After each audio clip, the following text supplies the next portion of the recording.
আসসালামু আলাইকুম, আশা করি আপনারা সবাই অনেক ভালো আছেন। নতুন একটা টেক নিউজ ভিডিওতে আপনাদের সবাইকে স্বাগতম। আমাদের আজকের দিনে বেশ কিছু টেক নিউজ হয়েছে, বাট তার আগে একটা ইম্পর্টেন্ট বিষয়, সেটা না বললেই নয়। সেটা হলো করোনা ভাইরাস আজকে নতুন আরেকটা রেকর্ড করে ফেললো। এটা বেশ খুশির একটা সংবাদ, যেহেতু আমরা এটা মানি না, মানতে চাইও না। সো খুশি সংবাদটা সবার আগে শেয়ার করি। সেটা হলো একদিনে 13,000-এর উপর মানুষ আক্রান্ত হয়েছে এবং 231 জন মানুষ মারা গেছে। আশা করি ডে বাই ডে বাড়তে বাড়তে 500 জনের মতো হয়ে যাবে, কারণ আমরা করোনা মানি না, আমরা কোনো কিছু করি না, আমরা মাস্কও পরি না। সামনে ঈদ আছে, আমরা পারলে খালি গায়ে চলে যাবো গ্রামের বাড়িতে। সো এই মেন্টালিটি থেকে প্লিজ বের হয়ে আসতে হবে। আপনাদেরকে একটা কথা বলি, সেটা হলো আপনারা শুনলে খুবই অবাক হবেন। বর্তমানে যে এত মানুষ মারা যাচ্ছে তার অন্যতম প্রধান কারণ হলো অক্সিজেনের শর্টেজে কিন্তু মারা যাচ্ছে। দেখা গেছে যে একটা মানুষের হালকা একটুখানি করোনা হয়েছে বা করোনার একদম ইনিশিয়াল স্টেজে রয়েছে, বাট তাকে অক্সিজেন দেওয়ার মতো পর্যাপ্ত অক্সিজেন নাই। আর আমরা কিন্তু অ্যাজ এ কান্ট্রি হিসাবে অন্যান্য ফার্স্ট ওয়ার্ল্ড কান্ট্রির মতো তো রিচ কান্ট্রি না। সো আমাদের কিন্তু অনেক কিছু শর্টেজ রয়েছে, তার মধ্যে অক্সিজেনটা কিন্তু এই মুহূর্তে খুবই শর্ট। সো প্লিজ আপনারা কেয়ারফুল থাকবেন, ঠিক আছে? ব্যাপারটা উড়িয়ে দিবেন না, কারণ একবার যে আক্রান্ত হয় সে বুঝে এটা কতটা কষ্ট এবং তার পরিবার বুঝে এটা কতটা কষ্ট। দ্যাটস ওয়াই আমি বারবার ভিডিওতে এই বিষয়টা নিয়ে কথা বলতেছি, কারণ রেকর্ডের পর রেকর্ড মৃত্যু হচ্ছে, রেকর্ডের পর রেকর্ড মানুষ করোনায় আক্রান্ত হচ্ছে। সো প্লিজ আপনারা অবশ্যই কেয়ারফুল থাকেন, যেখানে থাকেন কেয়ারফুল থাকবেন, ফ্যামিলিকে নিয়ে কেয়ারফুল থাকবেন। এবং যখন আপনারা দেখা গেল যারা শহর থেকে গ্রামে যাবেন, তারা যতটুকু সম্ভব ডিস্টেন্স মেনটেন করার চেষ্টা করবেন। যদিও এটা অনেক কঠিন, কারণ বাংলাদেশের ট্রান্সপোর্টের ব্যাপারটা খুবই কম থাকে, গাদাগাদি করে যাওয়া লাগে, বাট অ্যাটলিস্ট মাস্ক পরে নেবেন এবং মোটা মাস্ক পরে নেবেন, সমবলে হাতে গ্লাভস পরে নেবেন, ঠিক আছে? অ্যাটলিস্ট যতটুকু সম্ভব চেষ্টা করবেন নিজেকে সেফ রাখার জন্য। সো আমাদের আজকের দিনের প্রথম টেক নিউজটি হলো IQ7 কিন্তু কয়েকদিন আগেই বাজারে এসেছে। বাংলাদেশ মার্কেটে কিন্তু এখনও অ্যাভেলেবেল খুব একটা পাওয়া যায় না, দু একটা দোকানে পাওয়া গিয়েছিল, এখন ওইভাবে নেই। এরই মধ্যে IQ8 আসতে যাচ্ছে খুবই সুন, হতে পারে আগস্ট মাসে আসতে পারে বা সেপ্টেম্বরে আসতে পারে।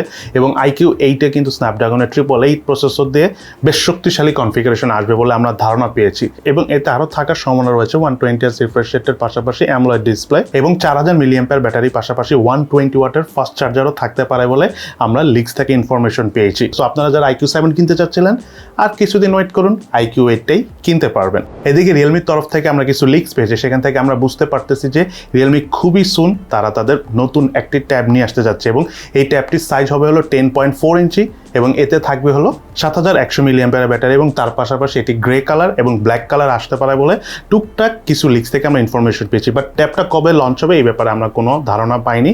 হতে পারে থার্ড কোয়ার্টার এন্ডিং, সেপ্টেম্বরের দিকে হতে পারে আমরা এই রিয়েলমির ট্যাবটি দেখতে পারি। এদিকে গুগলের সিইও সুন্দর পিচাইকে একটা প্রোগ্রামে জিজ্ঞেস করা হয়েছিল যে একটা মানুষের কতদিন পর পাসওয়ার্ড চেঞ্জ করা উচিত। তখন সুন্দর পিচাই খুব সুন্দর একটা উত্তর দিয়েছে। তিনি বলেছে যে পাসওয়ার্ড এখনকার যুগে নিয়মিত চেঞ্জ না করলেও চলবে, একটা সেম পাসওয়ার্ড রাখলেও কোনো সমস্যা নাই, বাট তার পরিবর্তে 2 স্টেপ ভেরিফিকেশনটা ইউজ করাটাই জরুরি। এবং সত্যি কথা বলতে কিন্তু আসলে ব্যাপারটা ইম্পর্টেন্ট, বিকজ আপনার পাসওয়ার্ড কত চেঞ্জ করবেন, আর চেঞ্জ করতে কিন্তু একটা সময় মনে থাকে না, এটা কিন্তু আমরা নিজেরাও বুঝি। এর থেকে পাসওয়ার্ড সেম রেখে 2 স্টেপ ভেরিফিকেশন অন রাখলে আপনারা বুঝতেই তো পারতেছেন, যখন আপনি লগ ইন করতে যাবেন তখন আপনার ফোন নাম্বারে একটা কোড আসবে, যেটাকে ওটিপি বলে, ওয়ান টাইম পাসওয়ার্ড, সেটা দিয়ে আপনি লগ ইন করবেন। এটা কিন্তু মাচ মোর বেটার সলিউশন। এবং আমিও আপনাদেরকে বলবো, যারা জিমেল ইউজ করেন বা হটমেল ইউজ করেন বা যে কোনো ইমেল ইউজ করেন, এবং তার পাশাপাশি যদি আপনি ফেসবুক, ইনস্টাগ্রাম এই ধরনের অ্যাপস ইউজ করে থাকেন, তাহলে এখনই 2 স্টেপ ভেরিফিকেশনটা অন করে ফেলুন। এতে কিন্তু আসলে আপনার সিকিউরিটি এক ধাক্কায় অনেক গুণ বেড়ে যাবে এবং আপনি অনেকটাই সেফ থাকবেন। এদিকে পোকোর আপকামিং মার্কেট কাঁপানো ফোন এখনও কনফার্ম না, মার্কেট কাঁপাবে কিনা, মনে হয় কাঁপাবে, বিকজ জিটি সিরিজের ফোন বলে একটা কথা। যাই হোক, এই Poco X3 GT আসতে যাচ্ছে জুলাই মাসের 28 তারিখ ইন্ডিয়াতে। সো আমরা হয়তো বাংলাদেশে আগস্টের ফার্স্ট উইকের মধ্যেই পেয়ে যাব। চলুন আমরা জেনে নিই এই মোবাইলটার কনফিগারেশনে কি থাকতে পারে। এতে থাকবে 6.6 ইঞ্চি সাইজের 120Hz রিফ্রেশ রেট সমৃদ্ধ IPS LCD প্যানেল এবং এই ডিসপ্লের ব্রাইটনেস থাকবে হলো ম্যাক্সিমাম 450 নিটস। মোবাইলের রিয়ার প্যানেলের ট্রিপল ক্যামেরা থাকবে, এর মধ্যে মেইন ক্যামেরাটি থাকবে 64 মেগাপিক্সেলের, আরেকটি থাকবে 8 মেগাপিক্সেল আলট্রা ওয়াইড ক্যামেরা এবং সর্বশেষ ক্যামেরাটি থাকবে হলো 2 মেগাপিক্সেলের macro sensor camera. Selfie camera হিসাবে থাকবে হলো 16 মেগাপিক্সেলের ক্যামেরা। ব্যাটারি থাকবে 5000 mAh এবং সাথে 67 ওয়াটের ফাস্ট চার্জার থাকার সম্ভাবনা রয়েছে। এবং এর পাশাপাশি এই মোবাইলটাতে প্রসেসর হিসাবে থাকবে হলো Dimensity 1100 প্রসেসর এবং 8GB RAM 256GB স্টোরেজ দিয়ে এই ফোনটা ইন্ডিয়ান মার্কেটে লঞ্চ হবে। ধারণা করা হচ্ছে 30,000 টাকা, 30,000 রুপি মতো হতে পারে। সো বাংলাদেশে হতে পারে 35 থেকে 37-38,000 টাকা হবে বলে আমরা ধারণা করতেছি।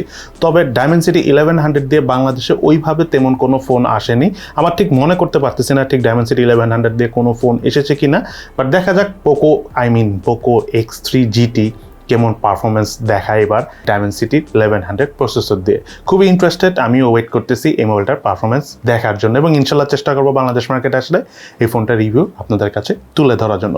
সো আজকে তাহলে এই পর্যন্তই। সবাই ভালো থাকেন, সুস্থ থাকেন এবং আমাদের জন্য দোয়া করবেন। ইনশাল্লাহ দেখা হবে ফিউচারে।